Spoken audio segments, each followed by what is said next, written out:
Okey. Untuk mencari tempoh, mestilah kita tahu masa tamat, masa mula. Masa tamat maknanya pukul berapa dia naik pesawat. Masa tamat ialah pukul berapa dia tiba dekat New Zealand.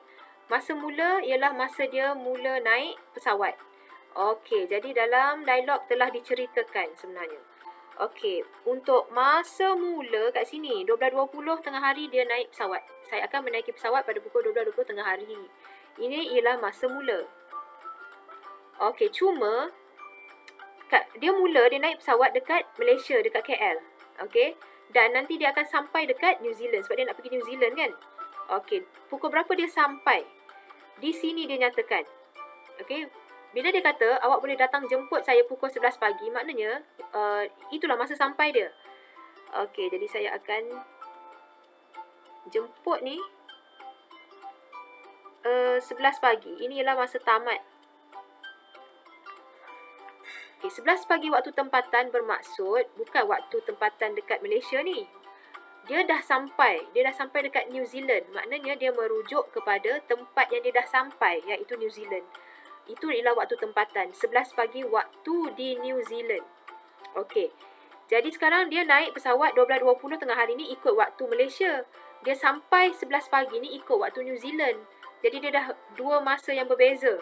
Okey, dekat dua negara yang berbeza. Jadi tak boleh, kalau nak cari tempoh dia kena tamat ikut masa negara yang sama dengan masa dia mula tu.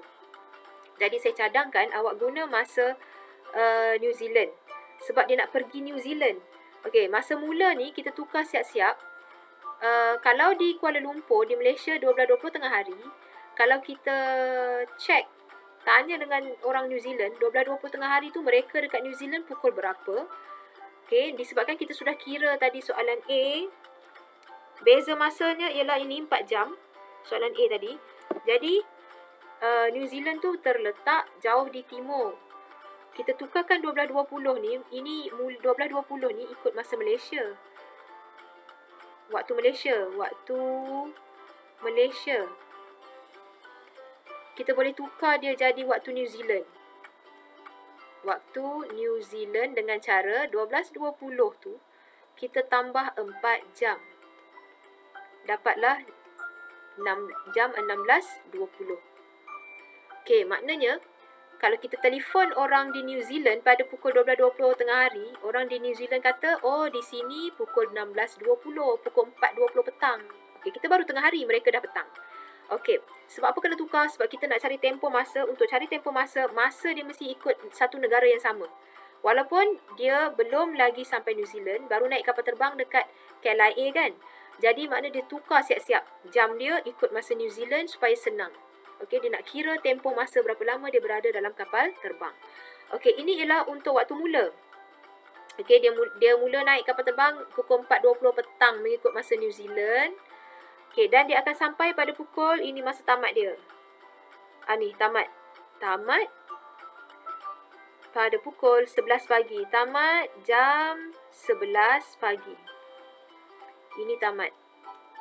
Okey, maknanya untuk cari tempoh, saya cadangkan untuk kamu buat garis masa. Disebabkan dia melibatkan perubahan hari. Kenapa dia melibatkan perubahan hari? Sekejap saya. Oh my.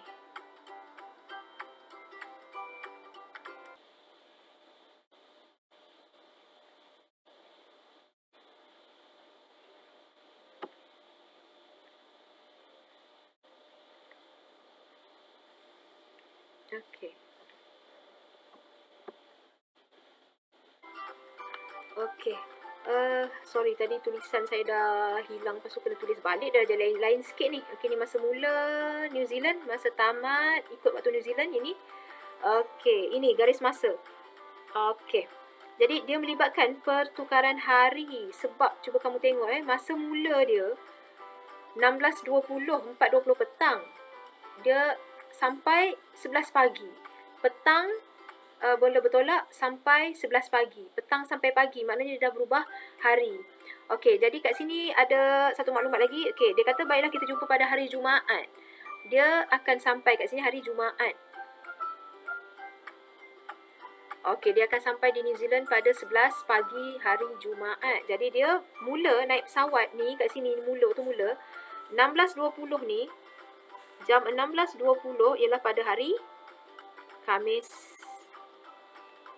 Okey, dan dia akan tamat, dia sampai New Zealand pada jam 11 hari Jumaat. Okey, kenapa saya tanda kat tengah ni? Di sini berlaku perubahan hari antara Khamis nak jadi Jumaat. Okey, di sini perubahan hari yang akan kita tandakan. Dia berubah hari pada pukul 12.30 malam. Okey, jam sifar atau jam 24. Kita kena guna dua cara penulisan waktu tengah malam dalam sistem 24 jam. Dua-dua cara kita nak guna dalam pengiraan tempoh.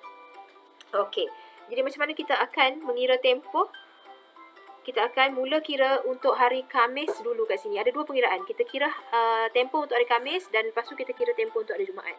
Tempoh untuk hari Khamis, tempoh kita dah tahu tamat tolak mula kan. Tamat dia kat sini kita berhenti sekejap ni, kita anggap dia tamat sekejap. Tamat sebentar, iaitu pada 12.30 malam. Okey, dalam sistem 24 jam, kita pakai yang jam 24 ni untuk kita tolak dengan ini 16.20.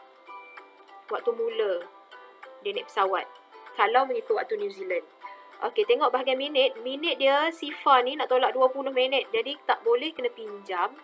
Pinjam dari jam. Bila pinjam dari jam, tinggal 3 masuk 60. 60 minit tolak 20 minit. Ini sifar, 6 tolak 2 ni 4. 3 tolak 6, 3. 3 tolak 6, 3 pula silap. 3 tolak 6 tak boleh. Jadi pinjam dari 2. 2 jadi 1. 3 jadi 13. Tolak 6, 7. 1 tolak 1, sifar. Jadi ini ialah tempoh masa ialah 7 jam 40 minit. 7 jam 40 minit untuk tempoh masa hari Khamis. Okey, selama dia berada dalam kapal terbang hari Khamis. Dia masih lagi berada dalam kapal terbang apabila sudah bertukar hari Jumaat. Okey, jadi pengiraan dia, kita ambil masa tamat dia yang betul-betul tamat dia sampai ni tu pukul 11 pagi tu, jam 11. Tolak dengan yang dia kita berhenti sekejap kat sini tadi kan tengah malam, dia start berhenti sekejap jam 24, start balik ni ambil yang sifar. Okey, dia ialah masa yang sama, iaitu pukul 12.30 malam. 12.30 malam boleh tulis dua cara macam ni. Kenapa? Salah satu sebab kita nak guna untuk cari tempoh masa jika berlaku perubahan hari macam ni. Ada masa kita ambil jam 24 ni untuk 12.30 malam. Yang ni pula kita akan ambil jam sifar ni untuk 12.30 malam. Jadi bila tolak kat sini, minit habis sifar. 11 tolak sifar ni 11. 11 jam. Okey, kita ada dua tempoh masa yang berbeza kat sini. Jadi kita akan gabungkan tempoh masa, jumlah tempoh masa. Jumlah tempoh masa sama dengan 7 jam 40 minit ni, 7 jam 40 minit tambah dengan 11 jam. 11 jam. Minit dia tak ada. Bila kita tambah, kita akan dapat minit dia masih 40 minit. 7 tambah 11 ni dapatlah 7 tambah 1, 8. 1 tambah tak ada apa, 1. 18 jam 40 minit. Ialah tempoh masa Ken akan berada dalam pesawat. Dia terbang selama 18 jam 40 minit. Dari mana tadi? Dari KL ke New Zealand.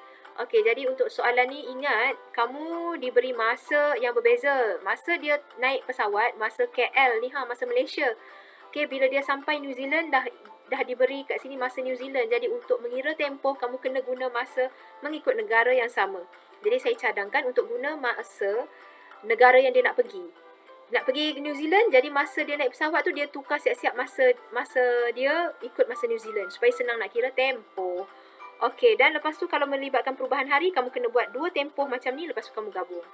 Okey, jadi ini adalah cara nak selesaikan soalan latihan hari ini melibatkan masa dan waktu. Okey, jadi saya harap faham. Kalau tak faham boleh tanya. Okey, jumpa lagi minggu hari Rabu kelas akan datang.